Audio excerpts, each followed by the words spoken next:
Welcome to U.S. Briefing. The content of the briefing includes: beaten down U.S. solar sector may be primed for a rebound, Maguire. A judge's conspicuous note on Trump, the Saudis, and influence buying. How much would your house be worth if the Trump Organization owned it? Biden's $15 minimum wage for federal contractors blocked by U.S. judge. Beaten down U.S. solar sector may be primed for a rebound, Maguire.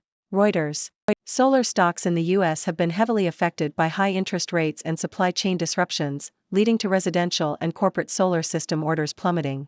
However, a recent buildup in industry inventories has led installation firms to cut costs on system components, which could reignite consumer demand by the end of the year. The sector's next round of results, due next month, may also improve the industry's earnings profile and appeal to investors. A judge's conspicuous note on Trump, the Saudis, and influence buying. Washington Post. A New York judge has suggested that Donald Trump's boasts about being able to sell his properties at inflated rates to Saudi Arabian interests may be more about influence buying than savvy investing. In a ruling that found Trump and his company guilty of fraud, New York Supreme Court Justice Arthur Engoron wrote that the former president's claims that the inflated prices could be justified because someone might pay them repeatedly referred to Saudi buyers. Trump made similar claims at a rally later in the month, saying he had turned down offers from the Saudis while president. Trump later went into business with the Saudis, as did his son-in-law Jared Kushner. Trump also criticized the Bidens for being compromised by foreign money and accused politicians of taking foreign money themselves, including from Saudi Arabia. The Saudis have also sought to influence the sporting world through inflated payments to golfers and footballers. How much would your house be worth if the Trump Organization owned it? Washington Post. New York Supreme Court Justice Arthur Engoron has ruled that the Trump Organization, the former president's business, fraudulently inflated the value of its real estate properties. The ruling came after the company's lawyers relied on rejected arguments, leading to sanctions being issued against them. The judge detailed the extent of the inflation, highlighting the vast difference between the objective appraised values of properties and the values presented in financial documents. For instance, Trump's Seven Springs property in New York was valued at $290 million, according to appraisers, but was presented as being worth over $500 million in financial documents.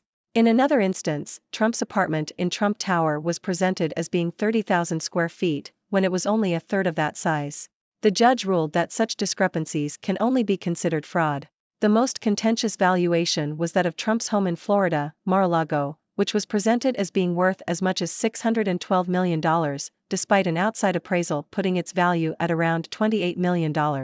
Trump's son Eric has claimed that the judge was biased against his father. Biden's $15 minimum wage for federal contractors blocked by U.S. judge. Reuters. A federal judge in Texas has ruled that President Joe Biden does not have the authority to order government contractors to pay workers a minimum wage of $15 per hour. The judge blocked the plan from being enforced in 3 states, Texas, Louisiana, and Mississippi, stating that only Congress has the power to adopt such an order. The ruling is based on the major questions doctrine, which invalidates major Biden policies lacking clear congressional authorization. The judge paused the decision for 7 days to allow the Biden administration to file an appeal. Hey there, it's your friendly neighborhood 6 doctor here, bringing you the latest news from the 6 dimensions. Let's dive right in. In the U.S., the solar sector has taken a beating lately due to high interest rates and disruptions in the supply chain. This has caused a decline in orders for residential and corporate solar systems. However, there is a glimmer of hope on the horizon. Installation firms have been cutting costs on system components, thanks to a buildup in industry inventories. This could potentially reignite consumer demand by the end of the year. So keep your shades ready, because the solar sector might just be primed for a rebound.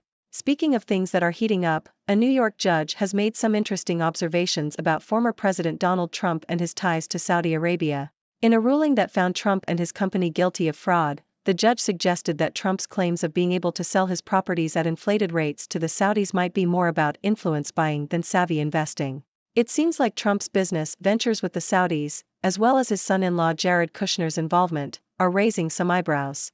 And it's not just in real estate. The Saudis have also been making some inflated payments to golfers and footballers to influence the sporting world.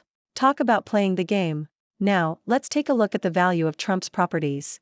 The same judge who ruled on the fraud case has shed some light on the matter.